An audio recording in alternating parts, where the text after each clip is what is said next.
Hi லக்கிட்டீஸ், எனக்கு நம்ம ஜிமினோட எஃப்எஃபான romantic husband episode 84 தான் பார்க்க போகிறோம். So it's must imagine it self. Okay, வாங்க நம்ம வீடியோக்குள்ளே போகலாம். லாஸ்ட் டே தடவை முடிச்சிருந்தோம் அப்படின்னா, டே உங்களுக்காக மேலே காத்துட்ருக்கேன், நீங்களும் போய் டே கூட பேசிகிட்டு இருப்பீங்க. அப்போன்னு பார்த்து மழை வந்துடும். அதனால் நீங்கள் அங்கே மாடியிலே ஒரு ரூம் இருக்குது, அந்த ரூமில் போயிட்டு நீங்கள் 2 பேர் நின்று பேசிகிட்டு இருப்பீங்க. நீங்களும் கால் பண்ணி டேக்கிட்ட டே கீழே அமுச்சு விட்றாவில அப்படின்ற மாதிரி சொல்லியிருப்பீங்க. ஹே, நாங்கள் பக்கத்தில் தாண்டி இருக்கோம், அவங்க யாராவது வந்தாங்கன்னா சொல்லு, நான் அமுச்சு வைக்கிறாவில அப்படின்ற மாதிரி டேயும் சொல்லிட்டு ஃபோனை கட் பண்ணிடுவான். இங்கே ஒயன் என்ன பண்ணுறதுன்னு தெரியாமல் முழிச்சுட்டு தூங்காமல் உட்காந்துட்ருப்பா. ஸோ ஒயன் தூங்காமல் என்ன பண்ணிகிட்ருக்கா அப்படின்னு கேட்டபடியே நீங்கள் இருக்கிற ரூமுக்குள்ளே ஜிமின் நுழையா. அது அப்படின்னு நீங்கள் அவனை பார்த்துட்டு புது இடம் அதான் தூக்கம் வரல அப்படின்னு திரும்பி படுக்க போகிறீங்க. தனியாக இங்கே படுத்துருக்கா, நான் உன் கூட படுத்துக்கிறேன்னு சொன்னதுக்கு லட்சு உன் கூட படுக்க வச்சுக்கிறேன்னு சொன்னேன். அதனால தானே சரவணன் கூட நான் இருந்தேன். நீ இங்கே தனியாக இருப்பேன்னு தெரிஞ்சிருந்தா நான் அங்கே போயிருக்கவே மாட்டேன். இந்த மாதிரி நேரத்தில் தனியாக இருக்கக்கூடாதுடி அப்படின்னு அவன் உங்கள் பக்கத்துலேயே உட்கார, நீங்களும் அவனோட மடியில் தலையை வச்சு படுத்துக்கிட்டு, என்னாச்சு சாருக்கு, ஏதோ உங்களோட சொந்த தங்கச்சி கல்யாணம் நடக்கிற மாதிரி அந்தளவுக்கு பொறுப்பாக எல்லாத்தையும் பார்த்துக்கிறீங்க. நம்ம தானே பார்த்துக்கணும். எனக்கு ஒன்று தோணுது. என்ன? சரவணமா ஆம்பளையா இல்லாமல் பொம்பளையா இருந்திருந்தா ஒரு வேளை அவர் தான் நீங்கள் லவ் பண்ணி மேரேஜ் பண்ணியிருப்பீங்களோ? ஹேய் உன்னா, எனக்கு அப்படி தான் தோணுது. சாரி, அவர் எனக்கு பிடிச்சிருக்கு. இத்தனை இயல்புலேயே செல்ஃப் ரெஸ்பெக்டோட இருக்கணும்னு நினைக்கிறா ஆள் அவர்.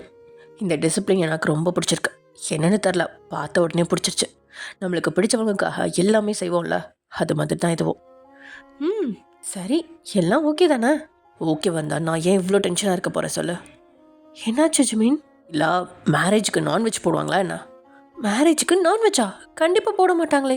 கறி விருந்திருந்தா தனியாக ஒரு நாள் தான் வைப்பாங்களே தவிர நம்ம இதில் அப்படி தானே? ஆமாம், டே வீட்லேயும் அப்படி தான் இருக்கும்னு நினச்சேன். ஆனால் அப்படின்னு ஜிமின் சொல்லவும், என்ன சொல்கிறீங்க ஜிமின்? எனக்கு ஆச்சரியமாக இருக்கே. என்ன? இல்லை, என்னோடய ஃப்ரெண்டை ஃபர்ஸ்ட் டைம் அவனுக்கு பேர் சொல்லிலாம் கூப்பிட்ருக்கீங்க, மனசெல்லாம் அப்படியே பூரிச்சு போச்சு அப்படின்னு நீங்கள் கிண்டல் அடிக்கா. அதுக்கு ஜிமினோ உங்களை மறைச்ச, நான் என்ன விஷயத்தை பற்றி பேசிகிட்டு இருக்கேன், நீ எதை பற்றி பேசிகிட்டு இருக்கா? எனக்கு தெரிஞ்சு டே வீட்லேயும் போட மாட்டாங்க தான். அப்புறம் எதுக்கடி அண்டாவா நான்வெஜ் வந்து இறங்கியிருக்கு? அப்படியா? சரி விடுங்க, நல்லது தானே. எனக்கும் நான்வெஜ் சாப்பிடணும் போல இருக்கு. ஏன், உனக்கு சமைச்சு கொடுக்கலையா? அதெல்லாம் நம்மளே சமைச்சு சாப்பிட்றது. நீங்கள் தான் என்ன ஹோட்டலுக்கே கூட்டிகிட்டு போக மாட்டிங்களே. நாளைக்கு ஒரு கட்ட போகிறேன். என்னென்ன நான்வெஜ் ஐட்டம்லாம் வந்திருக்கு. லூஸு, அப்படி எதையும் சாப்பிடாத. ஏன் ஜிமின்? அம்மாவுக்கு சுத்தமாக பிடிக்காது. எனக்கு தெரிஞ்சு உங்கள் வீட்லையுமே சாப்பிட மாட்டாங்க. ஆமாம்ப்பா, எங்கள் வீட்லேயும் கல்யாணத்தன்னைக்கு பியூர் வெஜிடேரியன் தான் போடுவாங்கன்னு சொல்லியிருக்காங்க எங்கள் அம்மா. நான்வெஜ்லாம் சாப்பிடக்கூடாதுன்னு சொல்லியிருந்தாங்க. இப்போது இவங்க எல்லாம் நான்வெஜ் இறக்கியிருக்காங்க. ஸோ பொண்ணு வீட்டிலலாம் எல்லோரும் சாப்பிடுவாங்களா? எனக்கு அவங்க பற்றி தெரியலையே. அப்புறம் என்ன தான் நீ ஃப்ரெண்டு, அவனுக்கு ஃபோன் போடு. எதுக்கு ஜிமின் இப்போ டென்ஷன் ஆகுறீங்க? விடுங்க. என்னடி விடுங்கன்னு சொல்கிற? சாதாரண விஷயம், அது பெரிய பிரச்சனையாக ஆகிடும். எனக்கு தெரிஞ்சு எந்த பிரச்சனையும் ஆகாது ஜிமின். இது என்ன நம்ம வீட்டு கல்யாணமா? சரி, இப்போ உங்கள் அப்பாவுக்கு ஃபோன் பண்ணி நாளைக்கு கல்யாணத்தில் நான்வெஜ் சாப்பிடுவார்னு மட்டும் கேளு. எதுக்கு இப்போ என்னை போட்டு விட பார்க்குறீங்க? தெரியுதுல்ல, அதுக்கு என்ன பண்ண முடியும்? நம்மளா செலவு பண்ணி கல்யாணத்தை நடத்துகிறோம். கல்யாணத்தை இவ்வளோ செலவு பண்ணி நடத்துறதே வர்றவங்க வயிறார சாப்பிடணுன்னு தான். அது டே வீட்டு வழக்கமாக இருக்கும். அவங்க வீட்டு வழக்கம்னா நம்மக்கிட்ட கலந்து பேசினாங்களா இதை பற்றிலாம் அப்படின்னு பல்ல கடிச்சுவேன் ஃபோன் எடுத்தா. ஹலோ சரவணன், தூங்கிட்டீங்களா? டிஸ்டர்ப் பண்ணிட்டேனா? இல்லை சார், சொல்லுங்கள் சார். ஒரு டவுட்டு, கல்யாணத்தில் எல்லோரும் நான்வெஜ் சாப்பிடுவீங்களா? என்னாச்சு சார், ஏதாவது பிரச்சனையா? இல்லை, சொல்லுங்கள். கல்யாணத்தன்னைக்கு யார் சார் சாப்பிடுவாங்க? மீனாட்சி வீட்லேயே சாப்பிட மாட்டாங்கன்னு சொல்லியிருக்கா. எங்கள் வீட்லேயும் அந்த பழக்கம் இல்லை சார். ஆனால் இப்போ உங்கள் தங்கச்சி கல்யாணத்துக்கு நான்வெஜ் தான் ரெடி ஆகிட்டுருக்கு. அதுக்கு சரவணனும் அமைதியாக இருக்கா. என்னாச்சு சரவணன், அமைதியாக இருக்கீங்க? ஒன்றும் பிரச்சனை இல்லை சார், பக்கத்தில் ஏதாவது வெஜிடேரியன் ஹோட்டலில் இருந்து அங்கே போய் நாங்கள் சாப்பிட்டுக்கிறோம். அதெல்லாம் பெரிய விஷயம் பண்ண வேணாம். லட்சு கல்யாணம் நல்லபடியாக முடிஞ்சால் சரி சார். இதை பற்றியும் உங்கள் வீட்லேயே சொல்லிடுங்க. அவங்க எதுவும் பிரச்சனை பண்ண மாட்டாங்க, ஆனால் எல்லோரும் முன்னாடியும் ஏதாவது சொல்லிட போகிறாங்க, அதுக்காக தான் சொல்கிறேன். ஒன்றும் பிரச்சனை இல்லை சார், நான் சொல்லிக்கிறேன் அப்படின்னு சொன்னபடியே சரவணன் ஃபோனை வைக்க புருவத்தை உயர்த்தி, உங்களை பார்த்துவேன். உனக்கு இப்போ கூடவா அறிவு வரல? இப்போ எதுக்கு தேவையில்லாமல் என்ன திட்டுறீங்க ஜிமின்? எல்லா வேலையும் பார்க்குறத நீ ஆண்டின்னு பின்னாடியே சுற்றி திரியிறியே, அவங்க தான். அதை கேட்டு நீங்கள் அமைதியாக இருக்கா. என்ன இப்போ கூட நம்மள நீ? ஆல்ரெடி எனக்கு அவங்க ஆக்டிவிட்டீஸ் பார்த்து ஒரு மாதிரி தான் இருக்குது ஜிமின். அப்பாடா, அப்படியாவது உனக்கு இருக்கே, அது வரைக்கும் சந்தோஷம் அப்படின்னு ஜிமின் மறைச்சிட்டே அங்கேருந்து போயிடறான். இப்போ என் மேலே கோவப்பட்டு நான் என்ன பண்ணுவேன் அப்படின்ற மாதிரி நீங்கள் உட்காந்துட்டு இருக்கீங்க. அதே சமயம் எங்க என்னடி நீ மட்டும் ட்ரெஸ் கழட்ட மாட்டா, நான் மட்டும் கழட்டணுமா? சார் சளி பிடிச்சிக்க போகுது. அப்போ உனக்கு பிடிக்காதா? இப்படி விதண்டாவாதமாக பேசாதீங்க. நீங்கள் ஆம்பளை, ஏன் முன்னாடி தானடி கழட்ட போகிற, நீங்கள் அடி தான் வாங்க போகிறீங்க.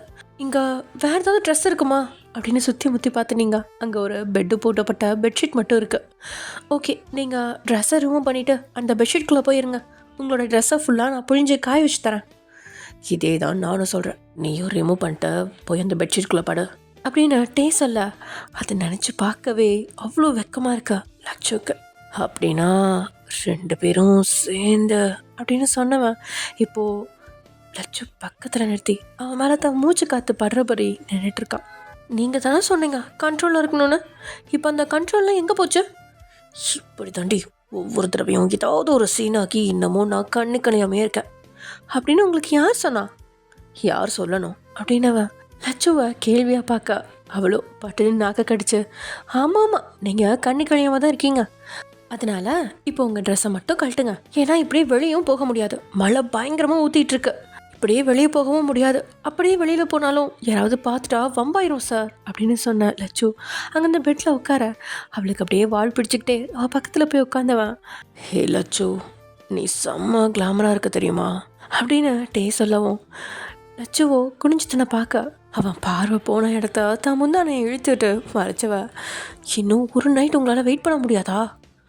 முடியலையே, கடவுள் நமக்கு எல்லாத்தையும் சீக்கிரமே காட்டணும்னு ஆசைப்படுறோம் போல், அதனால தான் இது மாதிரி நிறைய சீன் எனக்கு கொடுத்துருக்கான். ஆனால் எல்லா சீனையும் நான் அவ்வளோ கண்ட்ரோலாக இருந்த உன் கற்பை காப்பாற்றிட்டேன் அப்படின்ட்டே பயங்கரமாக டைலாக்லாம் விட்டுட்டுருக்கா. இப்போயும் கடவுள் உங்களை சோதிக்கிறதுக்காக தான் இப்படி ஒரு சீன் கொண்டு வந்திருக்கார் போல், நீ என்ன நினைக்கிறீங்க அப்படின்னு லட்சு சொல்ல, இதுக்கு மேலே இவகிட்ட பேசினா எதுவும் நடக்காது அப்படின்னு நினச்சவன் லட்சு எதிர்பாராத நேரத்தில் அவன் முந்தானை பிடிச்சி இழுக்கா. ஐயோ சார் என்ன பண்ணுறீங்க அப்படின்னு அவனை இழுக்க விடாமல் தடுக்கா. அவனோ பட்டுன்னு அவளோட பழனி மாதிரி வெற்றிடையா தான் 2 கைகளால் பிடிச்சவன், கல்யாணத்துக்கு எப்படியோ எனக்கு கிஃப்ட் கொடுப்பல, அந்த கிஃப்ட்டு இதுவாக இருக்கட்டும் லட்டு அப்படின்னு சொன்னவன் அவனை பார்த்துட்டு இருக்கும்போதே அவளோட இதில் ஆரஞ்சு சொலைய டேஸ்ட் பண்ணுற மாதிரி டேஸ்ட் பண்ண ஆரம்பிச்சிட்டான். லட்டுவும் அவன் நெஞ்சில் கை வச்சு அவனை தள்ள, அவனும் அவ்வளோ சீக்கிரம் அவளை விட்டுருவானா என்ன, தான் முரட்டு கையால் அவள் இடைய இறுக்கி தன் பக்கமாக சாய்ச்சிக்கிட்டான். இதெல்லாம் தேனை குடிச்சிட்டு அவன் விலகுவான் அப்படின்னு அவளும் காத்துட்ருக்கா. ஆனால் அவன் விலகுற மாதிரி தெரியல. இன்னும் அவளோட இதில் தொழாவி டங்க்லாம் உள்ளே விட்டு பயங்கரமாக டேஸ்ட் பண்ணிகிட்ருக்கா. இங்கே லட்சுவோட உயிர் கரைஞ்சு அவன்கிட்ட போகிற மாதிரி இருக்குது. ஒரு கட்டத்தில் அவளுமே மறுபடியும் அவனோட ஹார்ட் மேலே கை வச்சு தள்ள, அவ்வளோ பலமாக தள்ள, இருந்தாலும் அவள் தள்ளதுமே தன்னோட அவன் இதிலேருந்து பிரித்து எடுத்தவன் அவன் மூச்சு வாங்கிறதுக்காக கொஞ்சம் இடைவெளி விட்டு மறுபடியும் அவள் ஆக்கிரமிச்சு அப்படியே கண்டினியூ பண்ண, அவ்வளோ மறுபடியும் அவனை தள்ளி மூச்சு வாங்கினபடியே திரும்பி நிற்க போக, ஆனால் விடாமல் அவன் முகம் எங்கேயும் முத்த மழை பொழிஞ்சு அவளோட கழுத்து வளைவில் தன் முகத்தை வச்சு தேய்க்கிறவனுக்கு அவள் பூசின அந்த சந்தனத்தோட வாசனை அவனை கிரங்கடிக்க போதுமானதாக இருக்குது. லட்சு மேலே இருந்து ஒரு புதுவிதமான வாசனை புறப்பட்டு அவன் ஆசையை தாக்கி அவனை ஒரு புது உலகத்துக்கே கூட்டிகிட்டு போக, அவனோட ஒவ்வொரு தாக்குதல்லையும் நில குளிஞ்சவளோ என்ன செய்யறதுன்னு தெரியாமல் நின்றுட்டுருக்கா. அவளா விலகவும் இல்லை, அவனை விலக போராடவும் இல்லை. அவகிட்ட இருந்து எந்த வித எதிர்ப்பும் வராதே டேக்கு புதுவிதமான தைரியத்தை கொடுக்க, லட்சோட கழுத்து வளைவு ஃபுல்லாமே ஏற்கனவே மழையில் நனைஞ்சதுல ஈரமாக இருக்கா. அந்த ஈரத்தை காய விடாமல் அப்படியே கிஸ் பண்ணிகிட்டு இருக்கான். சார் அப்படின்னு அவனை விளக்க, அவன் முகத்தில் இருந்த ஞானம், அவளை பார்த்ததும் ஏறின மோகம் அப்படின்னு எல்லாமே சேர்த்து அவனுக்கு அவன் மேலே பித்து பிடிக்காத குறை தான். இது வரைக்கும் அவனுக்குள்ள அப்படி ஒரு மோகத்தை பரவுனதே கிடையாது. அப்படியே பரவி இருந்தாலும் அதை அவன் கட்டுப்பாட்டுக்குள்ளே தான் வச்சுருந்தான். ஆனால் இன்றைக்கி அவனோட கட்டுப்பாடு எங்கேயோ தகர்ந்து போக லட்சு அப்படியே படுக்க வைக்க, லட்சு டேக்கு ஆப்போசிட்டில் அப்படியே திரும்பி படுத்துக்கிட்டான். ஆனால் அவன் முதுகில் இச்சு வச்சே அவளை தான் பக்கமாக திருப்பினவன் மூச்சு பலமாக வாங்குது. லட்டும் 2-3 முறை அவனை விலைக்கு தான் பார்த்தா. ஆனால் அது எல்லாமே பலமில்லாத செய்கையாக இருக்கா. அவளை தான் முத்தத்தாலேயே தான் வழிக்கு கொண்டு வந்தவன் கிடைக்கிற இடம்லாம் அவன் இதழ்களால் ஓவியம் வரைஞ்சிக்கிட்டு இருந்தான். முடியல, அதுக்கு மேலே லட்சுவாலும் முடியல. அவளும் கிறங்கி பயங்கி அவன்கிட்ட தஞ்சை புகுந்துட்டா. மொத்தமா வெளியே சோனு மழை அடிச்சு பூமியை குளிர்ச்சியாக்கிட்டு இருக்கா. இங்க 4 சுவர்கள் கொண்ட ரூம்ல டே ஃபுல்லா தான் வசமாக்கிட்டு இருந்தான் லட்சுவ. அவளுக்கு வலிக்குமோன்னு அவன் பார்த்து பார்த்து அவகிட்ட கேட்டுக்கிட்டே அவளை அவனோட பித்தாக்கிட்டு இருக்கா. இந்த இடத்துல 2 மனமும் விரும்பியே ஏற உடல் ஒன்றாகுது. பெய்துட்டு இருந்த அந்த மழையும் ஒரு கட்டத்தில் அடிச்சு ஓய ரூம்ல இருந்த அவங்களோட ஆட்டமும் ஒரு முடிவுக்கு வர வேர்வை துளிகள் முகமெங்கும் முத்து முத்தா பூத்திருக்கா. அவள் பக்கத்தில் படுத்திருந்தவன் கொஞ்ச நேரம் இடைவெளிக்கு அப்புறம் மறுபடியும் அவன் பக்கமாக திரும்ப அவ்வளோ கண்களை மூடியிருக்கா. டேயோ அவளோட வெச்சடியா வளைச்சி பிடிச்சு தன்னுடைய முகத்தை அவள் கன்னத்துக்கு பக்கத்தில் கொண்டு வந்தவன் பிடிச்சிருந்துச்சாடி அப்படின்னு கேட்கா. அவளோ வெக்கம் கொண்டு முகத்தை திருப்பிக்கிறான். ஏ லட்டு அப்படின்னு கிறங்கினவன் அவளை தான் பக்கமாக திருப்பி சொல்லடி அப்படின்னு கேட்க அவள் தலையை மட்டும் ஆட்டி முகத்தை அவனோட ஹார்ட்டில் புதைச்சிக்க அவனோட புன்னகையோட அவளை தான் பக்கம் திருப்பி அவளோட முகத்தை பார்த்தவன் ஐ லவ் யூ டி, I love you so much டி அப்படின்னு சொன்னபடியே அவளோட நெத்தியில் இதழ் பதிக்க லட்சு அவன் முகத்தில் பூத்திருந்த வியர்வை துளிகளை தொடச்சிட்டவன் மறுபடியும் அவன் ஹார்ட்டில் தஞ்சம் புக. ஆனால் அவனும் அவளை விடாமல் தாங்கிட்ட இருந்து பிரித்தவன் வேணும்னே அவளோட அழகை குறுகுறுன்னு பார்க்க அவளோ வெக்கத்தில் போர்வையை எடுத்து முடிக்கிறான். டே சிரிப்போடையே லட்டு செம்மையாக இருக்க தெரியுமா, நான் அப்படியே சொர்க்கத்துக்கு போயிட்டு இருந்த மாதிரி இருந்துச்சு, அப்படி ஒரு ஃபீல்ரி. சி போதும் சார் லட்டு அப்படின்னு அவளை கெஞ்சி கொஞ்சி கூப்பிட்டவன் இன்னொரு ரவுண்டுடி. இப்போது அவன்கிட்ட இருந்து அவள் பயந்து விலக போக. ஆனால் டேயோ அவளை விடாமல் கலசங்கள்ல முகத்தை புதைக்க மறுபடியும் பொக்கிஷங்களை களவாடினவன் கடலுக்குள்ள முத்து குளிச்சு 2வது சாப்டரும் முடியுது. ஆனால் டேயோ மறுபடியும் அவளை தான் வளைவுக்குள்ள கொண்டுட்டு வரா. சார் போதும், இதுக்கு மேலே என்னால் முடியாது. அதை கேட்டு புன்னகச்சவனோ ரொம்ப ஆசைதான் உனக்கு, என்னாலையும் இதுக்கு மேலே முடியாதுடி அப்படின்னவன் அவளோட நெத்தி முட்டி அப்படியே தான் பக்கத்தில் கொண்டாந்து படுக்க வச்சுக்கிறான். மாமா பாருடா, நான் கேட்காமலே மாமாலாம் என் பொண்டாட்டி சொல்கிறா. சரி சொல்ல, என்ன விஷயம்? உங்களுக்கு எதுவும் டிஃப்ரெண்ட்டாக தெரியலையா இன்னைக்கு நமக்குள்ளே நடந்ததில்ல? எனக்கு எதுவும் டிஃப்ரெண்ட்டாக தெரியலையே. அப்படியா? எனக்கு எதுவும் தெரில. வேணும்னா நம்ம திரும்பவும் ட்ரை பண்ணி பார்ப்போமா? அப்போ டிஃப்ரெண்ட்டாக இருந்தால் சொல்கிறேன். மாமா அப்படின்னு அவனை அடிக்கா. சரி எனக்கு தெரியல சொல்லு. என்ன சொல்கிறது அப்படின்னு லட்சுவோட முகம் வெக்கத்தில் செவந்து தான் போகுது. என்னன்னு சொன்னால் தானே தெரியும். நீ பேசுறது எதை பற்றி பேசுகிற எனக்கு புரிய மாட்டேங்குது. அதை எப்படி சொல்கிறது? இப்போ நமக்குள்ளே நடந்த விஷயத்தில் உங்களுக்கு நான் பியூர் தானு தெரிஞ்சிருச்சா? ஜி என்னடி கேள்வி இது? சொல்லுங்க மாமா. ஏண்டி இவ்வளோ கேவலமாக பேசுகிற? ஐயோ நான் பேசுகிறதே உங்களுக்கு புரிய மாட்டேங்குது. அதாவது ஃபர்ஸ்ட் டைம்னா எல்லாத்துக்கும் ரெட் ஃப்ளாக் வரும்ல. ஆமாம், நானும் படிச்சிருக்கேன். சில பேர்த்துக்கு அவங்க ஸ்போர்ட்ஸில் இருந்தால் ஒரு வேலை ரன்னிங் அது மாதிரி ஹெவியாக ஏதாவது வேலை பார்த்துருந்தா அந்த மாதிரி வர சான்ஸ் இல்லைன்னு படிச்சிருக்கேன். உனக்கே தெரியாமல் ஏதாவது ஹெவியாக வேலை பார்த்துருப்படி. இல்லை என்ன தான் இப்போ சொல்ல வர, தெளிவாக தான் பேசேன். என்கிட்ட உனக்கு என்ன தயக்கம்? அதுவும் எல்லாம் முடிஞ்சதுக்கப்புறம். நீங்கள் முதல்ல உங்கள் முகத்தை திருப்புங்க. சரி சொல்லு.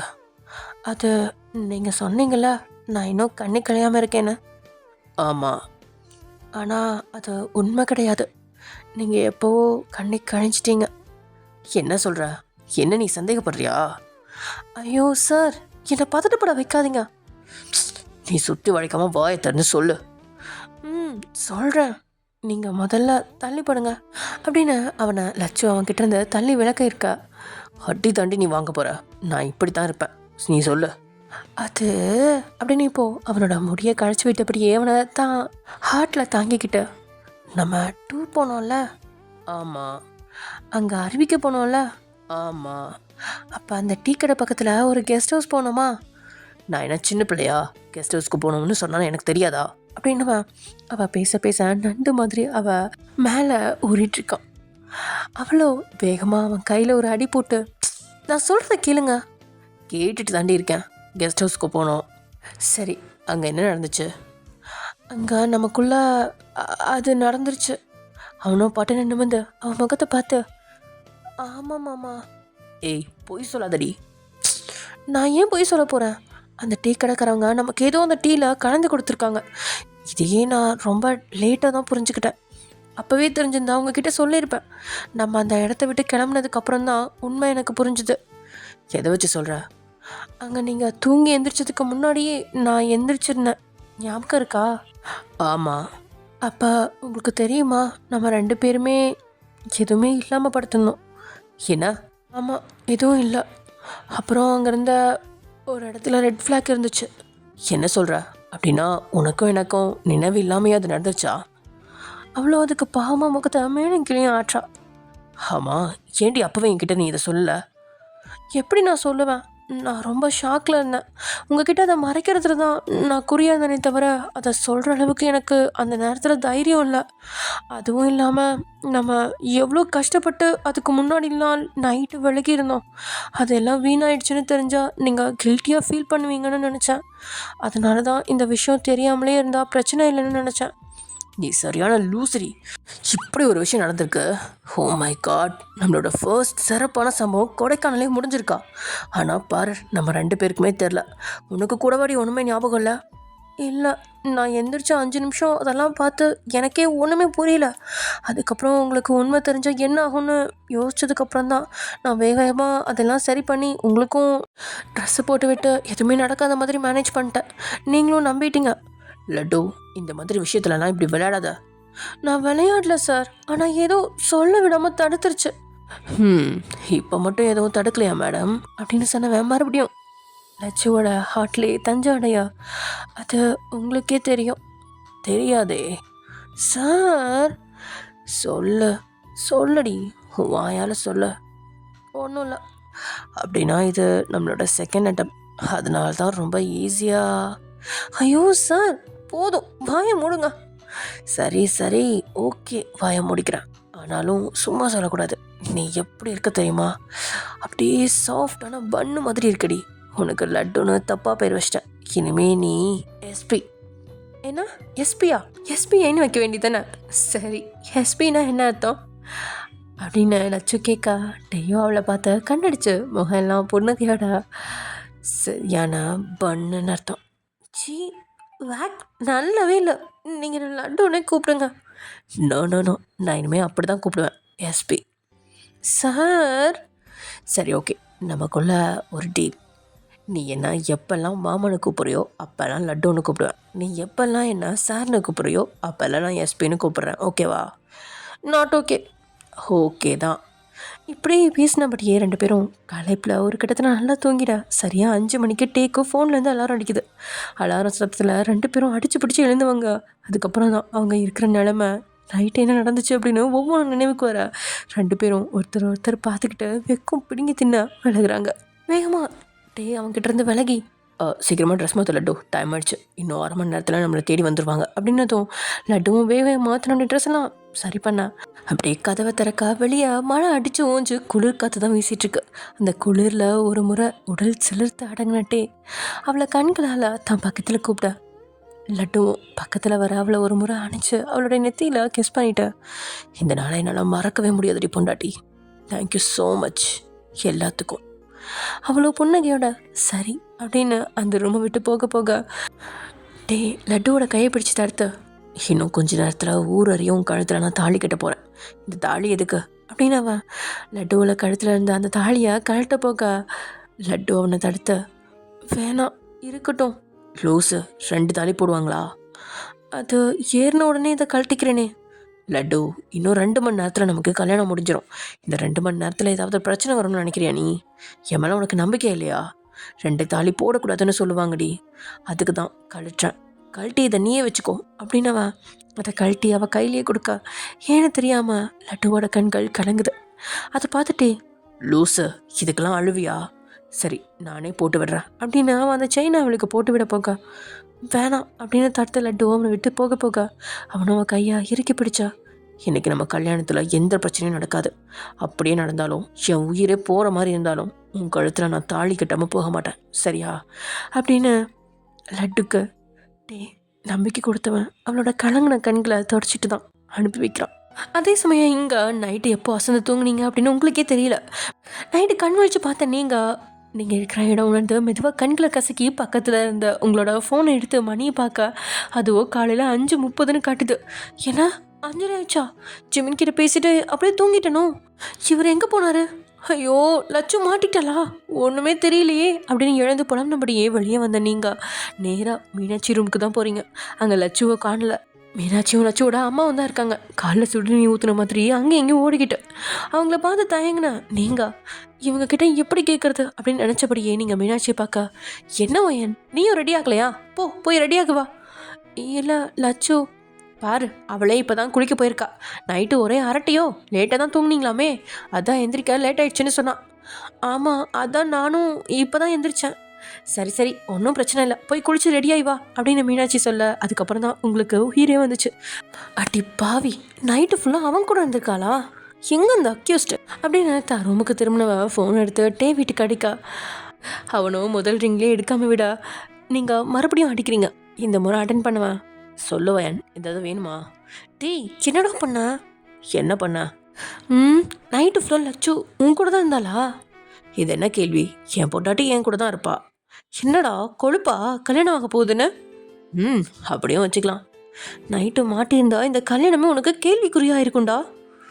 அதான் எதுவும் நடக்கல. முதல்ல கிளம்பி என் பொண்டாட்டியை மனமண்டைக்கு கூட்டிகிட்டு வர வேலையை பாரு. போ அப்படின்னு சொன்னபடி அவன் ஃபோனை வைக்க, இங்கே நீங்களும் ஃபோனை முறைச்சிட்டு வாசலை பார்க்க, அப்போ தான் ஜிமின் வரான். எதுக்கு அதுக்குள்ளே எழுந்திரிச்சா? இன்னும் கொஞ்ச நேரம் தூங்கலாம்ல. நீங்கள் எங்கே போனீங்க? அது சாப்பாட்டுக்கு ஒரு வழி பண்ணிட்டு வந்தேன். ஏன்னா? ஆமாம், பொண்ணோட கல்யாணத்தில் பொண்ணு வீட்டுக்காரங்க சாப்பிடாம இருந்தால் நல்லாவா இருக்கும்? அதுவும் நாமளும் சாப்பிடணும். உங்கள் அப்பா அம்மாவும் வந்திருக்காங்க. எல்லாரையும் அவமானப்படுத்துறது சரியாக இருக்காது. சரி, அதுக்கு என்ன பண்ணீங்க? வெஜிடேரியன் ஃபுட்டாக அரேஞ்ச் பண்ண சொல்லிட்டேன். அதுக்கு தனி போர்ஷனும் ஒதுக்க வச்சிட்டேன். தான் கணவனை பெருமையாக பார்த்து நீங்கள் இவ்வளோ ரிஸ்க் எடுக்கணுமா? கண்டிப்பாக. சரி, நான் போய் குளிச்சுட்டு வரவா? நான் குளித்ததுக்கப்புறம் நீ குளி. எனக்கு ஒரு மாதிரி கசகசன்னு இருக்கு. ஆமாம் சார், அப்படியே ஏசிலேயே வளர்ந்தவர். இங்கே வந்து இப்படியே ஓடி வேலை பார்க்குறதுலாம் எனக்கே ஆச்சரியமாக இருக்குது. இதுவும் ஏசி மண்டபம் தாண்டி. ஏசி மண்டபம் தான், ஆனால் உங்கள் ரூமில் இருக்கிற அளவுக்கு உங்கள் வீட்டில் இருக்கிற அளவுக்கு டெம்பரேச்சர்லாம் இல்லையே. சரி, நீ எனக்கு ட்ரெஸ் எடுத்து வை, நான் குளிச்சுட்டு வரேன் அப்படின்னபடியே ஜிமின் உள்ளே போக, அவனுக்குன்னு சனல் மீனாட்சி வாங்கிட்டு வந்த ட்ரெஸ் எல்லாம் எடுத்து வச்ச நீங்கள் ஃப்ளீட் எடுத்து அவங்களோட புடவையும் எடுத்து வெளியே வைக்கிறீங்க. அதே சமயங்க லட்சு, எவ்வளோ நேரம் குளிப்பா? பார்லர்லேருந்து ஆளெல்லாம் வந்துட்டாங்க, 1/2 மணி நேரத்தில் ரெடி ஆகணும், வெளியே வாசிக்கிறோம். இதுவும் வந்துட்டா நீ அப்படின்னு சொன்ன லட்சுவும் நைட்டு ட்ரெஸ் எல்லாம் போட்டபடியே வெளியே வர, அங்கேருந்த பார்லர் பொண்ணுங்களாம், நாங்கள் பார்த்துக்குறோம், நீங்கள் வெளியே இருங்க அப்படின்னு சொல்லிட்டாங்க. சரின்னு எல்லாரும் வெளியே போக, அடுத்த 1/2 மணி நேரத்தில் வீட்டிலேருந்து கொடுத்து விட்ட புடவைய போட்டுட்டு அழகு பதுமையாக நீங்கள் உட்காந்துட்ருக்கீங்க. அப்போன்னு பார்த்து கதவை தட்ட, அப்படியே ஒரு மாதிரி வெக்கத்தோடையே நீங்கள் யாருன்னு பார்க்க, உங்களோட வெக்கம்லாம் அப்படியே தொடச்சி வச்ச மாதிரி ஆயிடுச்சு.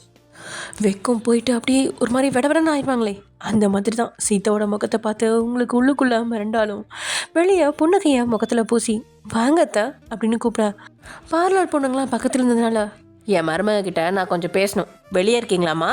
எல்லாமே முடிஞ்சிச்சு தானே? எல்லாம் முடிஞ்சிச்சு ஆண்டி. சரி, கொஞ்சம் வெளியே இருங்க அப்படின்னு அவங்கள அனுப்பிட்டு திரும்பி லட்சுவை பார்த்து அவங்களோட பார்வை முறை போட இருக்கா. ஆனால் லட்சு அதெல்லாம் கண்டுக்காம, நான் எப்படி இருக்கேன் அத்தை? உங்கள் மருமக அழகாக இருக்கால்ல அப்படின்னு லட்சு வேணும்னே கேட்க, எப்படி ஒரே நாளில் இவளுக்கு இந்த அளவு தைரியம் வந்துச்சு அப்படின்னு சீதாவில் இப்போயும் வரைக்கும் நம்ப முடியல. கடைசியில் உன்னோட காரியத்தை சாதிக்க போகிற போல. புன்னகையோட ட்ரெஸ்ஸிங் டேபிள்லேருந்து திரும்பி சீதாவோட முகத்தை பார்த்த லட்சு, இது காரியம் இல்லை அத்தை, கல்யாணம். உங்கள் பையனோட கல்யாணம் ஒரு வழியாக நடக்க போகுது. அதுக்கு நீங்கள் சந்தோஷம்தான் படணும். ஒரு நாளும் நான் அதுக்கு சந்தோஷப்படவே மாட்டேன். இன்னும் கல்யாணம் நடக்கலை. நீங்கள் என்னை மிரட்டி என்ன சாதிக்கணும்னு நினைக்கிறீங்க? இப்போவும் சொல்கிறேன், நான் இல்லாமல் உங்கள் பையன் சந்தோஷமாக இருக்க மாட்டார். பகல் கனவு, என் பையனை எப்படி சந்தோஷமாக வச்சுக்கணும்னு எனக்கு தெரியும். இப்போவும் ஒன்றும் கெட்டு போகலை. ஒரு வேளை பணத்துக்காக தான் என் பையனை நீ காதலிச்சிருந்தேன்னா பிளாங்க் செக் தரேன், எவ்வளோ வேணாலும் எடுத்துக்கோ. இந்த கல்யாண மண்டபத்தை விட்டு ஓடிடு, எல்லா ஏற்பாடையும் நான் பண்ணித்தரேன் அப்படின்னு சீதா சொல்ல, அதை கேட்டு சத்தம் போட்டு சிரிச்ச லட்சு, பிளாங்க் செக்? சரி, உங்கள் பணியிலே வரேன். பிளாங்க் செக்லாம் வேணாம், உங்களோட சொத்து ஃபுல்லாக என் பேரில் எழுதி தரீங்களா? அப்போ நான் இந்த கல்யாண மண்டபத்தை விட்டு போயிடுறேன் அப்படின்னு லட்சு சொல்லவும், அதை கேட்டு சீதாவோ மிரண்டு லட்சுவை பார்க்க, லட்சு புன்னகையோட, ஏன் அதை அப்படி பார்க்குறீங்க? சொத்துக்காக தானே காதலிச்சேன், அதனால தான் கேட்குறேன். உங்கள் சொத்து ஃபுல்லாக கொடுத்துட்டீங்கன்னா சந்தோஷமாக போயிடுவேன். ஏய், என்ன தமாஷுக்கு நான் பேசிகிட்டு இருக்கேன்னு சொல்லி என்கிட்ட வாயாடிட்டு இருக்கியா? நோ அத்தை, I am serious, very serious. அப்போ உன்னோட லவ் இதுதானா? உண்மையாகவே சொத்துக்காக தான் என் பையனை நீ கல்யாணம் பண்ணியிருக்கியா? நீங்கள் இப்போ சொல்கிற வரைக்கும் அந்த ஐடியா எனக்கு இல்லை. ஆனால் இப்போ நீங்கள் சொன்னதுக்கப்புறம் தான் எனக்கும் தோணுச்சு, எதுக்கு தேவையில்லாமல் ரிஸ்க் எடுத்து உங்கள் பையனை நான் கல்யாணம் பண்ணிக்கிட்டு பேசாமல் உங்கள் சொத்து கொடுத்தா ஜாலியாக சந்தோஷமாக இருப்பேன்னு தோணுது. என்னடி நக்கல் பண்ணுறியா? என்னை பார்த்தா உனக்கு என்ன காமெடி பீஸ் மாதிரி இருக்கா? பின்ன என்னத்த, சொத்துக்காக தான் கல்யாணம் பண்ணுறதா இருந்தா இதோ இப்போ நீங்கள் கொடுக்குறீங்களே பிளாங்க் செக், அதை வாங்கிட்டு போயிருக்க மாட்டேனா? நீங்கள் எனக்கு உங்கள் மொத்த சொத்தையும் எழுதி கொடுத்தாலும் வேணாம், உங்களோட புள்ள மட்டும் எனக்கு போதும். அவர் என்னை பார்த்துக்கட்டியும் நான் அவரை பார்த்துக்குவேன். அதுவும் இல்லாமல் எங்களால் ஒருத்தர் பிரிஞ்சிருக்கவே முடியாது. இதை நானும் உங்ககிட்ட எந்தெந்த வகையிலையும் சொல்லி பார்த்துட்டேன், ஆனால் உங்களுக்கு புரியவும் மாட்டேங்குது. வேறு எப்படி தான் நான் உங்களுக்கு புரிய வைக்கிறது? ரொம்ப பேசுகிற நீ, ரொம்ப பேசி என் கோபத்தை தூண்டி விட்டுட்ட. இதுக்கான பலனை நீ கூடிய சீக்கிரம் அனுபவிப்படி. இந்த கல்யாணத்தை நிறுத்தி நீ இல்லாமல் எப்படி என் பையன் என் கூட சந்தோஷமாக இருக்கான்னு நீயே கூடிய சீக்கிரம் பார்க்க தானே போகிற. உன்னை விட அழகா, உன்னை விட அதிகமாக படித்தவளா, எங்கள் இனத்தை சேர்ந்தவளா பார்த்து கூடிய சீக்கிரமாக என் பையன் சம்மதத்தோடு அவனுக்கு கல்யாணம் பண்ணி வைக்கிறேன். சொடக்கு போட்டு உனக்கு சேலஞ்ச் பண்ணுறேன்டி. இந்த கல்யாணம் நடக்காது. இந்த கல்யாணத்தை நிறுத்த நான் எந்த இலைக்கும் போவேன். நானும் உங்ககிட்ட சொடக்கு போட்டு சேலஞ்ச் பண்ணுறேன். உங்கள் பையன் கண்டிப்பாக இன்றைக்கி என் கழுத்தில் தாலி கட்டுவார். நீங்கள் சொன்ன ஒன்று ரியல் லைஃப்பில் நடக்க போகிறதும் கிடையாது. பார்க்கலாமா? தாராளமாக பார்க்கலாம். நீங்கள் என்ன ரெடி ஆகலன்னு நினைக்கிறேன். மாப்பிள்ளையோட அம்மா இல்லை, எத்த ரெடியாகி வாங்க பார்க்கலாம். ரொம்ப சந்தோஷமாக இருக்கியா? நினச்சதை அடைய போகிறேன்னு. இன்னும் 1 மணி நேரத்தில் இந்த சந்தோஷமான முகத்தில் கறியை பூசி கத்தரி அழுக வைக்கல, என் பேர் சீதா இல்லடி அப்படின்னு லட்சுக்கிட்ட சவால் விட்ட சீதா கொள்ள வெறியோட அந்த ரூமை விட்டு போக, அத்தனை நேரமும் புன்னகை சீதாவை எதிர்கொண்ட லட்சுவோட முகம். அவங்க அந்த பக்கம் ரூமை விட்டு போனதும் படிப்படியாக பயத்தை தடுக்க பதட்டத்தோட தன்னுடைய விரல நகத்தெல்லாம் கடிச்சபடியே நின்றுருக்கா. அப்பையும் வேகமாக யாரோ உள்ள நுழைய மறுபடியும் சீதாவோ அப்படின்னு பயத்தோட அவள் திரும்பி பார்க்க, ஆனால் யாராவது வர்றாங்களா அப்படின்னு பார்த்தபடி டே தான் உள்ளே நுழைஞ்சிருக்கான். அவனை பார்த்ததுமே லட்சு யோசிக்கவே இல்லை, வேகமாக ஓடி போய் அவனை அணைச்சிக்கா. இதை டே எதிர்பார்க்கவே இல்லை.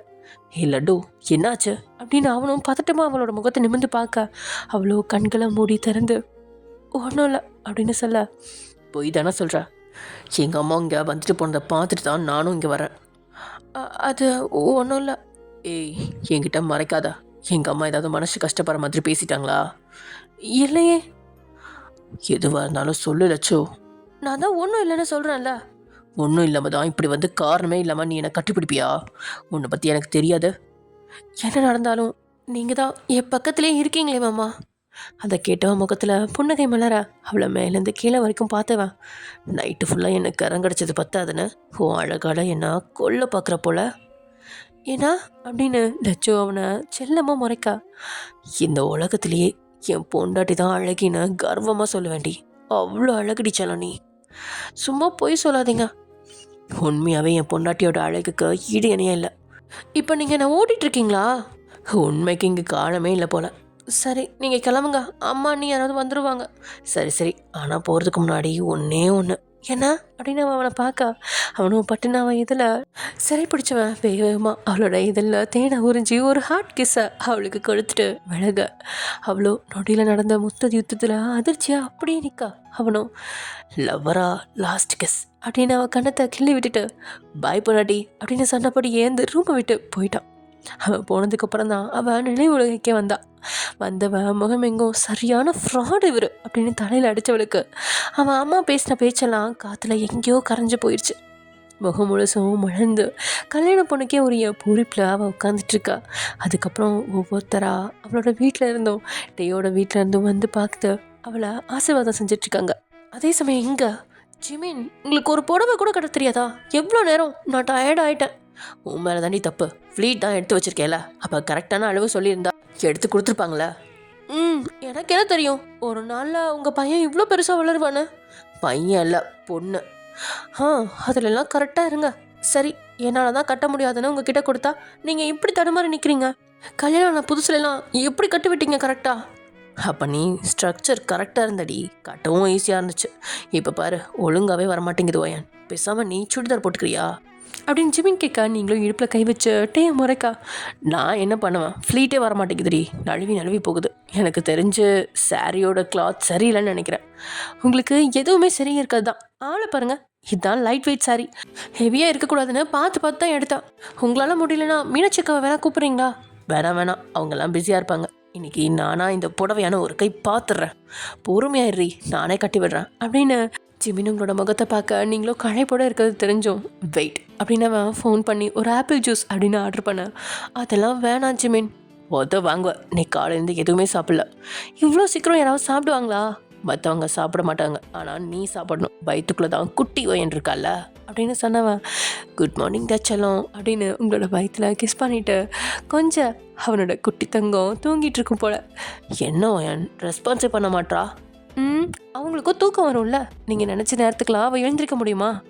ஆமாம் பட்டுக்குட்டி தூங்கட்டும் அப்படின்னு நீங்கள் 2 பேரும் அப்படியே பேசிகிட்டு இருக்க ஒரு வழியாக புடவையை கட்டி முடிச்சிட்டிங்க. 2 பேரும் புடவையை கட்டி முடிக்கும் பொழுது ஜூஸும் வர அதை வாங்கி உங்களுக்கு கொடுத்தவன். நீ எதையும் அழைய வேணாம் சரியா, நீ ஒரு இடத்துல உட்காரு, உனக்கும் சேர்த்து நான் இங்கே வேலை பார்த்துட்ருக்கேன். ஸோ ஏதாவது வேணும்னா எனக்கு உடனே கூப்பிடு, ஃபோன் கையிலே தான் இருக்குது. ஆக்சுவலி நீ இந்த மாதிரி நேரத்தில் அழையவே கூடாது, இது சரணன் வீட்டு விசேஷம், அதனால தான் வேறு வழி இல்லாமல் உன்னை கூட்டிகிட்டு வந்தேன். இங்கே நீ சரியாக தூங்கவும் இல்லை, கல்யாணம் மட்டும் முடிஞ்சதும் நம்ம வீட்டில் போய் ரெஸ்ட் எடு. அது வரைக்கும் இங்கே நீ தான் கொஞ்சம் பார்த்துருக்கணும். பக்கத்துலேருந்து நான் பார்த்துக்கலன்னா அப்புறம் குறை சொல்லக்கூடாது. சரி உங்கள் லட்சம்லாம் முடிஞ்சுதா? நான் போய் லட்சுவை பார்த்துட்டு வரேன். இப்போ தானே சொன்னேன், அதுக்காக கல்யாண பொண்ணை கூட பார்க்கக்கூடாதா? நான் அங்கே போய் அமைதியாக உட்காந்துருக்கேன் சரியா, தனியாக இங்கே உட்காந்து என்ன பண்ண போகிறேன்? சரி பார்த்து போயிட்டு வா, இல்லை நானே உன்னை ரூமில் விட்டு போகிறேன் அப்படின்னு ஜிம்மினே உங்களை லட்சுவோட ரூமில் விட்டுட்டு சரவணன் கூட வச்சிருக்க வேலையெல்லாம் பார்க்க ஆரம்பிச்சிட்டான். அதே மாதிரி வெஜிடேரியன் சாப்பாடும் ஒரு 500 பேர்த்துக்கு சேர்த்து மெனு கடை கொடுத்துருந்தான். அப்படி சாப்பாடு மீதமானாலும் அதை பக்கத்தில் இருக்க ஒரு ட்ரஸ்ட்டுக்கு ஏதாவது கொடுத்துருக்கிறதுக்கான ஏற்பாடையும் பண்ணிட்டான். அதே சமயம் இங்கே தூங்காமல் இப்படியே பேசிகிட்டு இருக்க போகிறீங்களா, மணி ஆயிடுச்சு அப்படின்னு சாரா சொல்லிகிட்ருக்கா. நான் மட்டும் இல்லாமல் எல்லாரும் என்ஜாய் பண்ணுறீங்க, அட்லீஸ்ட் உங்க கூட பேசவாவது செஞ்சுக்கிறேனே சாரா. உங்களை யாரும் வர வேணான்னு சொன்னா? ஃப்ளைட் பிடிச்சி வர வேண்டியதானே? இப்போ தான் போனேன், திரும்ப வந்தா அவ்வளோதான், எங்கள் அண்ணா என்ன பிச்சு எடுத்துருவார். அந்த பயம் இருக்கட்டும். உண்மையாகவே நான் மிஸ் பண்ணுறேன் சாரா. அவங்க லவ் மேட்ரு எனக்கு தான் முதல்ல தெரிஞ்சது தெரியுமா, நம்ம வீட்லேயே. உங்களுக்கு முன்னாடியே எங்கள் அக்காவுக்கு தான் முதல்ல தெரியும். சரி அது சொல்லி தெரியும், நம்ம வீட்டுக்கு அவங்க வந்தப்போ தான் நான் கண்டுபிடிச்சேன். நல்ல பேர் தெரியுமா அவங்க, என்னன்னு தெரில, இப்போல்லாம் லவ் பண்ணுறவங்க மேரேஜ் பண்ணும்போது ஒரு மாதிரி சந்தோஷமாக இருக்குடி, நமக்கே மேரேஜ் ஆகிற மாதிரி ஒரு ஃபீல். ஏன்னா நம்ம லவ் பண்ணுறோம் இல்லையா, அதனால தான் உங்களுக்கு அப்படி தோணும். மேபி இருக்கலாம். சரி நீ போய் உன் வேலையை பாரு. அதான் நானும் சொன்னேன். சரி கால் கட் பண்ணவா? கால்லாம் கட் பண்ணாத. அப்புறம் கால் கட் பண்ணாமல் ஃபோனும் கூடவே வச்சுக்கோ, அப்படியே உன் வேலையை பாரு. பைத்தியமா நீங்கள்? எப்படி அப்படி நான் பார்க்க முடியும்? நீ எங்கெல்லாம் போறியோ அங்கெல்லாம் ஃபோனை முன்னாடியே வச்சிரு, நீ என்னெல்லாம் பண்ணுறியோ அதெல்லாம் நான் பார்த்துக்கிறேன். அவ்வளோ கேவலமாக அவனை ஒரு பார்வையை பார்க்க. ஏய் நீ அந்த அளவுக்குலாம் எதுவும் கேவலமாக நினைக்காத, குளிச்சுட்டு நீ பாத்ரூம்லேருந்து வெளியே வரும்போதாவது பார்த்துக்கிறனே. அதுவும் இல்லாமல் இன்றைக்கி வேற நீ ஆஃப் சாரி கட்டுவ, நான் மிஸ் பண்ணுறேன்டி. ஏன் மிஸ் பண்ணும்? ஃபோட்டோ அனுப்பி விடுறேன். ஃபோட்டோவில் என்ன தெரியும், நேரில் பார்த்தா தான் சாரா ஒரு கிக்காக இருக்கும். இருக்கும் சாரா, உண்மையாகவே எனக்கு இங்கே இருக்க பிடிக்கவே இல்லை தெரியுமா, எப்போ அங்கே வருவேன்ருக்கு. ஃபாரின் பைத்தியம் பிடிச்சி தெரிஞ்சிங்களே, ஃபாரின் பைத்தியம். இப்போ என்ன இங்கே வரதை பற்றியெல்லாம் பேசுகிறீங்க? இக்கரைக்கு அக்கறை பச்சைன்னு சும்மாவா சொன்னாங்க? வாவ், என்ன பழமொழிலாம் சரளமாக வருது. ஆமாம் சாரா, பேசாமல் அங்கேயே இருந்துருக்கலாம் போல், எல்லாம் அந்த கீத்தாவோட வந்துச்சு. உடனே சாராவோட முகம் மாற, அதை நீ உடனே அப்செட் ஆகாத ஜேகே. இனிமேல் நம்ம பேசும்போது நம்ம 2 பேருக்கும் இடையில அவள் பேர் வரக்கூடாது. சரி நான் என்ன சொன்னேன், இப்போ அப்படி ஒரு விஷயம் நடக்கலைன்னா நீங்கள் அந்த விஷயத்த இது கூட முடிச்சு போடாதீங்க சேகே. இஷ்டப்பட்டு தானே நீங்கள் ஃபாரின். ஒத்துக்கிறேன், இதெல்லாம் உங்களுக்கு ஒரு பாடம். சரி அதை விடு. நீ எக்ஸாம்னால எப்படி எழுதியிருக்கா? சூப்பராக எழுதியிருக்கேன், டோன்ட் வரி. சூப்பராக தான் எழுதணும் சரியா, நீ நல்லா படிக்கிற பொண்ணு. மார்க் மட்டும் கம்மியாக எடுத்தா அண்ணா கிட்ட சொல்லி எல்லாத்துக்கும் காரணம் நான் தான்ற மாதிரி ஆயிடும். ஸோ ரொம்ப கேர்ஃபுல்லாக ஹேண்டில் பண்ணு. என்ன கேர்ஃபுல்லாக ஹேண்டில் பண்ணுமா? லூஸா நீங்கள்? லூஸ் மாதிரி உடனிட்டு இருக்கீங்க. சரி நான் போய் குளிச்சுட்டு வந்து கால் பண்ணுறேன். இன்னுமா உன்னை யாரும் கூப்பிடல? என்னென்னு தெரில, என்னை எல்லாருமே மறந்துட்டாங்க போல், ஒரே பிஸி. வயனக்கா முன்னாடி மாதிரி பேசுகிறதும் இல்லை. ஏன் என்னாச்சு? அது ஒரு மாதிரி எங்களுக்குள்ளே ஓடிட்டுருக்கு, அது யாருக்கும் தெரியாது. என்ன உங்கள் அக்கா இப்படி ஓரவஞ்சனை பண்ணுறாங்க? என்ன பண்ணுறாங்க? அவங்க ஃப்ரெண்டோட லவ்வுக்கு மட்டும் பச்சை கொடி காட்டுறாங்க. தங்கச்சின்னு வரும்போது இப்படி ஸ்ட்ரிக்டாக இருந்தால் இப்படி? ஹேய் சாரா, அவங்க லவ்வே வேணாம் சொன்னாங்க. எனக்கு தெரிஞ்சு படிக்கிற வயசில் லவ் பண்ணதால் அவங்களுக்கு ஒரு மாதிரி இருந்திருக்கும். லட்சுக்கு மட்டும் என்ன கிளவி வயசாகுதா? சார் மெச்சூர்ட் பர்சன் இல்லையா, அதனால 2 பேரில் ஒருத்தராவது மெச்சூர்டாக இருக்காங்கன்னு நினச்சிருப்பாங்க. இதில் நம்ம 2 பேருமே காலேஜ் ஸ்டூடெண்ட்டில், அதனால் ஒரு மாதிரி இருந்திருக்கும். நம்மளோட லவ்வை நம்ம தானே ப்ரூவ் பண்ணோம். எங்கள் அண்ணன் நேற்று கூட ஃபோன் பண்ணான். என்ன சொன்னாங்க? நம்ம ஃபோன் பேசுகிறது தெரிஞ்சிச்சு போல், அதனால் ஃபோன் அடிக்கடி பிஸினே வருது, பார்த்துருந்துக்கோ அப்படின்னு மிரட்டி சொன்னாங்க. அச்சோ, இது ஏன் என்கிட்ட முன்னாடியே சொல்ல? லூஸு, அதெல்லாம் ஃப்ரீயாக விடு. எங்கள் அண்ணன் அண்டர்ஸ்டாண்ட் பண்ணிக்குவான். அதுவும் இல்லாமல் எங்கள் அண்ணனோட கண்ட்ரோலில் தான் நான் இருக்கேன். எந்த இடத்துல விடணுமோ அந்த இடத்துல விட்டு பிடிப்பான். சரி, யாரோ கதவு தட்டுறாங்க, அப்புறம் பேசுகிறேன், பாய். ஆஃப் சாரி கட்டிட்டு வீடியோ கால் பண்ணுறி. ட்ரை பண்ணுறேன், ப்ளீஸ் ப்ளீஸ். எல்லோரும் இருப்பாங்க, யார் இருந்தாலும் எனக்காக நீ டைம் ஒதுக்கி கால் பண்ணி ஆகணும். நான் வெயிட் பண்ணுவேன். அப்போ காலேஜ் போகலையே நீங்கள்? லீவ் போட்டேன், உடம்பு முடியல. ஆளை பாருங்க, பாய் அப்படின்னு சொல்லிட்டு சாரா கட் பண்ண. ஜேகே சிரிப்போட ஃபோன் அந்த ஸ்க்ரீனையே பார்த்தவன், சரி டைம் ஆச்சு, கொஞ்ச நேரமாக தூங்கி எழுந்திருப்போம் அப்படின்னு பிளாங்கெட்டை மூடி தூங்குறதுக்கு போயிட்டான். அதே சமயம் இங்கே அப்படி இப்படின்னு முகூர்த்த நேரம் நெருங்கிடா மண்டபம் எங்கும் ஆட்கள் நிரம்பி வழியா மணமக்கள் வீட்டுக்காரங்க எல்லாமே முக்கியமானவங்க மேடையிலலாம் இருக்க. மற்றவங்களாம் முதல் வரிசையிலே உட்காந்துருக்காங்க. மீனாட்சியோ லட்சுவோட அப்பா அம்மாவை கீழே உட்கார வச்சுருந்தா முதல் வரிசையில். ஏன்னா அவங்கள ஏதாவது சொல்லிட்டா என்ன செய்யறது அப்படின்னு சரணன் தான் இந்த ஐடியாவை கொடுத்துருந்தான். ஏற்கனவே சீதா கொஞ்சம் இலக்காரமாக பேசுகிறதா மங்களை கொஞ்சம் சின்ன சந்தேகத்தோட சரணன் கிட்ட கேட்டிருந்தாங்க. மா, அவங்க தானே லட்சுவை பொண்ணு பார்க்கவே கேட்டாங்க, அப்புறம் ஏன்டா ஏதோ பிடிக்காத சம்மந்தம் மாதிரியே பேசுகிறாங்க? சரணனும், அப்படிலாம் இல்லைம்மா, உனக்கு தான் அப்படி தோணுது அப்படி இப்படின்னு பேசி சமாளித்து வச்சுருக்கான். அதுவும் எதுவும் சொதப்பிடக்கூடாது அப்படிங்கிறதுக்காக அவங்கள கீழே உட்கார வச்சுட்டு ஏற்பாடுகளெல்லாம் ஜோரம் நடந்துட்டுருக்கா. மாப்பிள்ளையை அழைச்சிட்டு வரும்படி ஐயர் சொல்ல பட்டு வேஷ்டி சட்டையில் மணமகனுக்கே ஒரு கம்பீரத்தோட, அதுவும் தான் காதலிச்சவளையே கைப்பிடிக்க போகிற சந்தோஷத்தில். ஏற்கனவே அழகதான் நம்மகிட்டே, இப்போது ஆண் அழகனா கம்பீர நடையோட டீ நடத்து வர. அதை விட அதிசயம் என்னென்னா மாப்பிள்ளை தோழனா பக்கத்தில் ஜிமின். இதை நீங்கள் எதிர்பார்க்கவே இல்லை. கண்ணை கசக்கிட்டு நீங்கள் அவங்க 2 பேரும் வர்றதா பார்த்துட்ருக்கா. டேயும் சரி ஜிமினும் சரி 2 பேருமே உங்களை தான் பார்க்குறாங்க. ஆனால் டே புன்னகையோட பார்க்க ஜிமின் முறைப்போட பார்க்குறான். என்னடா நடக்குது இங்கே? சிங்கமும் புலியும் ஜோடி போட்டு வருது. நமக்கு தெரியாமல் ஏதோ நடக்குது போலையே அப்படின்னு நினச்சபடியே நீங்கள் பார்த்துட்ருக்க. மணமேடையில் எல்லாரும் நமஸ்காரம் செஞ்சு டே உட்கார. அப்படியே டே ஏதோ செய்ய சொல்லிகிட்ருக்க ஐயர். டேயும் அதை செஞ்சிட்ருக்கான். பொண்ணை அழைச்சிட்டு வாங்கோ அப்படின்னு ஐயர் குரல் கொடுக்க இங்கே இருந்தவனுக்கோ இருப்பு கொள்ள. லட்சு வர திசையில் வழி மேல் விழி வச்சு காத்துட்ருக்கா. அவனை ஏமாத்தாம பூமிக்கு வலிக்குமோ அப்படின்னு அழகு அப்சரசா அடி மேலே அடி வச்சு லட்சு நடந்து வர. அவள் பக்கத்தில் மீனாட்சியும் இந்த பக்கம் சாராவும் மணப்பெண் தோழிகளா அப்படியே லட்டுவை அழைச்சிட்டு வராங்க. டேக்கோ பார்வை லட்சுவை விட்டு வேற எங்கேயுமே போகல. லட்சு நடந்து வரத பார்த்த டேயோட சொந்தத்தில் இருந்த ஒரு பொண்ணு, அப்பா பொண்ணு இவ்வளோ அழகா மகாலட்சுமி மாதிரில இருக்குது. அதனால தான் இந்த டே பையன் இந்த புள்ள தான் வேணும்னு ஒத்த காலம் நின்றுருக்கான் அப்படின்ற குரல் டேயோட காதுகளை எட்ட. அதை கேட்ட அவனோட புன்னகை இன்னும் தான் விரியுது. அவளுக்கு இப்படி எல்லாரும் முன்னாடியும் வந்து நிற்கிறது ஒரு மாதிரி கூச்ச உணர்வை கொடுக்க. குடிஞ்சு தர நிமிடாமலேயே மணமேடை ஏறி எல்லாத்துக்கும் வணக்கம் சொல்லி டே பக்கத்தில் லட்டு உட்கார. அவள் அமைதியாகவே குடிஞ்சு தலை நிமிராமல் இருக்கிறதையே பார்த்துட்டு இருந்தவன் அவளுக்கு மட்டும் கேட்குற மாதிரி எஸ்பி அப்படின்னு கூப்பிட. அவளோ பட்டுன்னு நிமிர்ந்து அவனை பார்த்து முறைக்கா. அவனும் தன்னுடைய வரிசை பற்கள் எல்லாமே தெரிய சிரித்தவன் தன்னோட ஒரு புருவத்தை மட்டும் உயர்த்தி செம்மையாக இருக்கா அப்படிங்கிற மாதிரி சைகை காட்ட. லட்டுவோ நானும் கொண்டு மறுபடியும் குடிஞ்சுக்கிட்டா. அதே சமயம் அக்கா தங்கை 3 பேருமே ஒரு இடத்துல உட்காந்துட்ருக்கா. உண்மையாகவே சூப்பர் ஜோனி தான் இல்லைக்கா அப்படின்னு நீங்கள் அவங்க 2 பேர்த்தையும் பார்த்தபடியே சொல்ல. ஆமாம், அழகாக தான் இருக்காங்க, அதே மாதிரி அழகாக வாழணும், அதான் என்னோட கவலையே அப்படின்னு மீனாட்சி சொல்ல. டே இருக்கான்ல பார்த்துக்க மாட்டானா? அந்த தைரியத்தில் தான் நானும் இருக்கேன் வயன். ஷோ, இப்போ நம்ம சந்தோஷமாக இருக்க வேண்டிய நேரம் அக்கா. எனக்கு சாராக்கே கல்யாணம் ஆகிற மாதிரி ஒரு ஃபீல். கொஞ்ச நாள் தான் லட்சு கூட இருந்தேன், நல்லா அட்டாச் ஆகிட்டேன். அதான் எனக்கும் தெரியுமே அப்படின்னு சொன்ன நீங்களோ சாராவை ஒரே ஒரு பார்வை பார்க்க, என்னாச்சு இவன் நம்ம சாரா தானா இவ்வளோ அமைதியாக இருக்கா, ஏதாவது பேசி கலாட்டா பண்ணிகிட்டே இருப்பாளே அப்படின்ற மாதிரி நீங்கள் நினச்சிட்டு அப்படியே அமைதியாக இருந்துக்கிறீங்க. அதே சமயம் இங்கே அப்போ தான் மாங்கல்யத்தை எல்லாருமே ஆசீர்வதிச்சு ஐயர்கிட்ட கொடுக்க, ஐயரோ கெட்டு பேலும் அப்படின்னு சொன்னபடியே மாங்கல்ய தட்டை டே கிட்ட நீட்ட மாங்கல்யத்தை கையில் எடுத்து முகம் எல்லாம் சந்தோஷத்தோட லட்டுவோட கழுத்தில் தாலி கட்ட போக. அப்போ அவன் பக்கத்தில் அவனோட அப்பா மட்டும்தான் இருக்காங்க. கண்களாலே அம்மாவை டே கேட்க, அவள் உள்ளே தான் இருக்காப்பா அப்படிங்கிற மாதிரி அவர் செய்கை செய்ய பெருமூச்சை ஒன்று விட்டுட்டே லட்சு கழுத்தில் முடிச்சு போகிறதுக்காக நெருங்க. அப்போது ஐயோ அக்கா உனக்கு என்ன ஆச்சு அப்படின்ற அலறல் சத்தம் அங்கே கேட்டுட்டு இருந்த மேலே சத்தத்தையும் கிழிச்சுக்கிட்டு அலறல் சத்தம் கேட்டதால எல்லாரோட கவனமும் சத்தம் அந்த திசை பக்கம் போக டேயும் லட்சும் 2 பேரும் என்ன ஆச்சு அப்படின்னு பதற்றத்தோடு அந்த திசையை பார்க்குறாங்க. டே உங்கள் அம்மா விஷயத்தை குடிச்சிட்டாடா அப்படின்னு கேட்டதுமே 2 பேருமே விடன்னு ஆயிடுச்சு. மேடையில் நின்றுட்டு இருந்த டேயோட அப்பாவோ ஓடி போய் சீதா சீதா அப்படின்னு சத்தம் போட சீதாவோ டேயோட அப்பாவோட கைகள்லாம் மயங்கி சரிஞ்சிட்டு இருக்காங்க. இங்கே டேக்கு இந்த நிலையை எப்படி கையாளுறது அப்படின்னு தெரியல.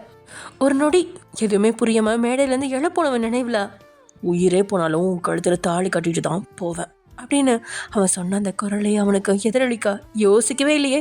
கையில் வச்சிருந்த மாங்கல்யத்தை லட்டுவோட கழுத்தில் வேகமாக 3 முடிச்சு போட்டுட்டு இருக்கா. அந்த கூட்டமே அவனை அதிசயமாக பார்த்துட்டு இருக்கு. லட்சுக்கும் அது ஷாக்கு தான். 3 முடிச்சு போட்டவன் அடுத்த நிமிஷமே மேடையை விட்டு இறங்கி தான் அம்மாவை நோக்கி ஓடுறான். அம்மா அம்மா என்னாச்சு அப்படின்ட்டே தன்னோட அம்மாவை கண்ணத்தை தட்ட. ஆனால் அவங்களே சுயநினைவே இல்லை, மயக்கத்துக்கு போயிருந்தாங்க. கூட்டத்தில் இருந்த டாக்டர் ஒருத்தர் வேகமாக சீதா பக்கத்தில் வந்து அவங்கள செக் பண்ணிட்டு இவங்கள உடனே ஹாஸ்பிட்டல் கூட்டிகிட்டு போகணும் அப்படின்னு பார்த்துட்டமா சொல்ல யோசிக்கவே இல்லை. சீதாவை கைத்தாங்களா தூக்குனட்டே வேகமாக வெளியே போய் காரில் போட்டு பக்கத்தில் இருந்த ஹாஸ்பிட்டலுக்கு கூட்டிகிட்டு போயிட்டான். சீதா பக்கத்தில் டேயோட அப்பாவும் இருக்கா. மற்றவங்களுக்கு என்ன செய்கிறது அப்படின்னே தெரியல. சரவணன் மீனாட்சியை மட்டும் அழைச்சிட்டு தான் அம்மா கிட்ட அப்பாவையும் ஜெயஹோப்பையும் இங்கே இருக்குமாறு சொல்லிட்டு அவங்க பின்னாடியே அவன் ஓட சீதாவோட சொந்தங்களும் அடுத்தது அவங்க பின்னாடியே போயிட்டாங்க. நிலைமை ரொம்பவே தீவிரமாக இருக்கா. ஜிமின் கூட்டத்தை பார்த்து எல்லாரும் எங்களை மன்னிக்கணும், எதிர்பாராத விதமாக சின்ன ஆக்சிடென்ட் ஆயிடுச்சு, ஆனால் வந்தவங்க எல்லாரும் கண்டிப்பாக சாப்பிட்டுட்டு தான் போகணும் அப்படின்னு ஜிமின் சொல்ல ஒரு சிலர் சாப்பிட்டுட்டு போனாங்க, ஒரு சிலர் சாப்பிடாமே போயிட்டாங்க. மற்ற யாரும் அவங்கள கட்டாயப்படுத்தவும் இல்லை. இங்கே தண்ணி ரூமில் பாக்யா, அப்புறம் ஜிமினோட அம்மா, ஜிமின், சுகா, கிருபாகரன், வசந்தி, சாரா, லட்சு, ஜேஹூப்னு எல்லாரும் ஆளுக்கு ஒரு பக்கமாக உட்காந்துட்டு இருக்கா. ஜிமினோட நிலைமையை கையில் எடுத்து வயன் போய் சாப்பிடு அப்படின்னு ஜிமின் சொல்ல நீங்கள் அவனை முறைக்கா ஏய் அவங்கள ஹாஸ்பிட்டல் கூட்டிகிட்டு போயிருக்காங்க, எப்படியும் காப்பாற்றிடுவாங்க, நீங்கள் எல்லோரும் இப்படி சாப்பிடாம இருந்தால் எப்படி, அதுவும் நீ சாப்பிடாம இருக்கலாமா? மாமா நீங்கள் வயனை பார்த்துக்கோங்க, சரவணன் அங்கே தனியாக போயிருக்காரு, நான் போய் என்னென்னு பார்க்குறேன், நீங்கள் அங்கே பார்த்துக்கிறீங்களா மாமா அப்படின்னு கிருபாகரன் நோக்கி ஜிமின் சொல்ல கிருபாகரனும் நான் பார்த்துக்கிறேன் மாப்பிள்ள, நீங்கள் வேணா போயிட்டு வாங்க அப்படின்னு சொன்னதும் ஜிமின் ரூமை விட்டு வெளியே போக ஜிமினை பின்தொடர்ந்து லட்சு வரா. கழுத்தில் புது மஞ்சள் தாலி பொலிவோட தொங்க கண்களில் கண்ணீரோடு வந்து அண்ணா அப்படின்னு கூப்பிட்டு நின்னவளை திரும்பி பார்த்த ஜிமின் மனசு ரொம்ப கணக்க தான் செய்யுது. என்னம்மா அப்படின்னு அவன் கேட்க அதுக்கு லட்சு சொன்ன பதிலை கேட்ட ஜிமின் விழிகள் பெருசாக விரியுது.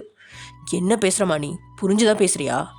நீங்கள் எனக்கு வாக்கு கொடுத்துருக்கீங்கண்ணா, என்ன நடந்தாலும் நீங்கள் என் கூட நிற்பீங்கன்னு, அது இப்போ இருக்குதாண்ணா? நிற்பேம்மா, ஆனால் அதுக்குன்னு ப்ளீஸ் அண்ணா, எனக்கு அதான் சரியாக வரும்னு தோணுது. இது ரொம்ப ரிஸ்க்குமா, எல்லாத்துக்கும் என்ன பதில் சொல்கிறது? இதை நான் எடுத்த முடிவேண்ணா, என் குடும்பம் இதுக்காக வருத்தப்படக்கூடாது, கண்டிப்பாக அவங்களுக்கு நான் புரிய வச்சிருவேண்ணா, ப்ளீஸ் எனக்கு இந்த ஹெல்ப்பை மட்டும் பண்ணுங்களேன். கோவத்தில் அவசரப்பட்டு எந்த முடிவும் எடுக்காத லட்சு, இது நான் கோவத்தில் எடுத்த முடிவு கிடையாதுண்ணா, நிறுத்தி நிதானமாக என் மனசில் இருந்து எடுத்த முடிவு தான். சரி உன் ஃபேமிலியை விடு, இதனால் டேயோட நிலைமை அவருக்கு இதான் நல்லது, என்னால் அந்த குடும்பத்தில் பிரச்சனை வரக்கூடாது, அதை நான் விரும்பவும் இல்லை, எல்லாம் சரியாயிடும்னு நம்பினேன். ஆனால் டேயோட அம்மா இப்படி ஒரு காரியம் பண்ணுவாங்கன்னு நான் எதிர்பார்க்கல, இனிமேல் எதுவும் சரியாகணும்னு எனக்கு தோணல அண்ணா, நான் இங்கே இருந்த நிலைமை இன்னும் மோசமாக சான்ஸ் இருக்குது, என்னால் டே சாரோட நிலைமை ரொம்ப கவலைக்கிடமாக ஆகுறத நான் விரும்பலை, நான் இந்த இடத்துல இருக்கக்கூடாது, ப்ளீஸ் அண்ணா. இதுக்கு தான் நீங்கள் 2 பேரும் இப்படி உருகி லவ் பண்ணீங்களா? அதுக்கு லட்சுக்கிட்ட பதில் இல்லை. அதுக்கு ஒரு பெருமூச்சு ஒன்றை விட்டவன் சரி நான் ஹாஸ்பிட்டல் போய் என்ன நிலைமைன்னு பார்த்துட்டு வந்துடுறேன், அதுக்குள்ளே நீ ஃபோன் பண்ணி என்ன ஏதுன்னு விசாரிச்சு வை அப்படின்னு ஜிமின் சொல்லிட்டு அங்கேருந்து கிளம்பிடுறான். அப்படி டே ஜிமின் கிட்ட என்ன சொல்லியிருப்பா? லட்சு என்ன முடிவெடுத்திருக்கா? டே அதுக்கு ஒத்துக்குவானா? அதை நாளைக்கு ஒரு எபிசோடில் பார்க்கலாம். ஓகே ஃப்ரெண்ட்ஸ், இதோட இந்த எபிசோட முடிச்சுக்கலாம். நெக்ஸ்ட் எபிசோட நடக்க போகுது அப்படிங்கிறத நெக்ஸ்ட் எபிசோட பார்க்கலாம். Okay bye.